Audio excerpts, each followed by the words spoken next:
देख रहे हैं हिंदी माइक। मैं हूं आपके साथ पल्लवी त्रिपाठी। नजर डालते हैं दिन भर की बड़ी खबरों पर। सबसे पहले रुक करते हैं कोरोना आंकड़ों की तरफ।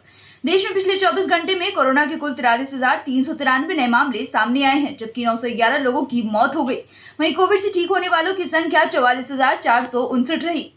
यूपी में महिला प्रस्तावक से बदसलूकी पर सीओ समेत 2 पुलिस अफसर सस्पेंड। उत्तर प्रदेश ब्लॉक प्रमुख चुनाव में हिंसा पर मुख्यमंत्री योगी आदित्यनाथ सख्त हो गए हैं। लखीमपुर खीरी में महिला प्रस्तावक के साथ बदसलूकी के मामले में कार्रवाई का आदेश हुआ है। सीएम योगी आदित्यनाथ ने क्षेत्राधिकारी और थाना प्रभारी को सस्पेंड करने का निर्देश दिया है। पंजाब सरकार ने हटाया वीकेंड और नाइट कर्फ्यू, खुलेंगे बार, रेस्टोरेंट और जिम।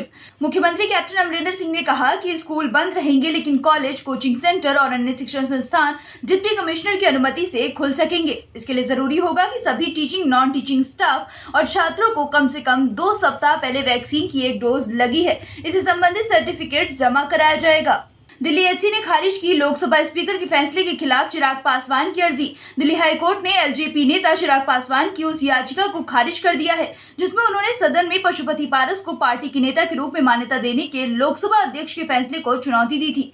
कोर्ट ने कहा कि चिराग की अर्जी में कोई नया आधार नहीं है। चूंकि ये मामला लोकसभा स्पीकर के पास पेंडिंग है, लिहाजा आदेश देने की कोई जरूरत नहीं है। अयोध्या में बड़ा हादसा, सरयू में एक ही परिवार के 12 लोग डूबे। अयोध्या में शुक्रवार को एक ही परिवार के 12 लोग सरयू में स्नान करते समय डूब गए। सभी की खोजबीन में पुलिस और पीएसी के गोताखोरों को लगाया गया है। करीब 1 घंटे की मशक्कत के बाद 6 लोगों को पानी से निकाला गया। इनमें से 3 की हालत गंभीर है, अन्य 6 की तलाश जारी है। सीएम योगी ने मामला संज्ञान में आने पर अधिकारियों को तत्काल मौके पर पहुंचने का निर्देश दिया है। एससी की 2 टूक, पेशेवर जनहित याचिकाकर्ताओं को जुर्माना जमा होने के बाद ही सुनेंगे।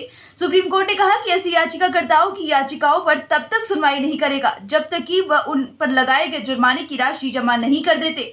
कोर्ट की टिप्पणी इस वजह से भी अहम है क्योंकि कई बार ऐसी जनहित याचिकाएं दाखिल कर दी जाती है जिनकी वजह से अदालत का समय बर्बाद होता है। केंद्रीय स्वास्थ्य मंत्रालय का कहना, गर्भवती महिलाओं के लिए टीका जरूरी। केंद्रीय स्वास्थ्य मंत्रालय की ओर से शुक्रवार को एक प्रेस वार्ता का आयोजन किया गया। इस दौरान देश में कोरोना वायरस के हालात और वायरस के सामने आ रहे नए वेरिएंट समेत अन्य मुद्दों पर जानकारी दी गई। मंत्रालय ने कहा कि देश में पिछले हफ्ते आए कोविड-19 के आधे से अधिक मामले 2 राज्यों महाराष्ट्र यानी 21% और केरल 32% से हैं। सभी राज्यों और केंद्र शासित प्रदेशों को एनजीटी का निर्देश। नेशनल ग्रीन ट्रिब्यूनल ने महत्वपूर्ण पर्यावरणीय मुद्दों पर जानकारी संग्रहित करने और अनुपालन में आने वाली देरी को दूर करने के लिए योजना बनाने की सख्त आवश्यकता पर जोर दिया है। इसके साथ ही सभी राज्यों और केंद्र शासित प्रदेशों के मुख्य सचिवों को 31 अक्टूबर तक जिला पर्यावरण योजनाओं को पूरा करने का निर्देश दिया। केरल में जीका वायरस के 14 मामले आए सामने। केरल में जीका वायरस के 14 मामले सामने आए हैं। राज्य सरकार की ओर से दी गई जानकारी में इस बात की पुष्टि की गई है। इसके साथ ही प्रदेश की स्वास्थ्य मंत्री ने यह भी माना है कि पाबंदियां हटने से भी राज्य में कोरोना के मामलों की बढ़ोतरी हुई है।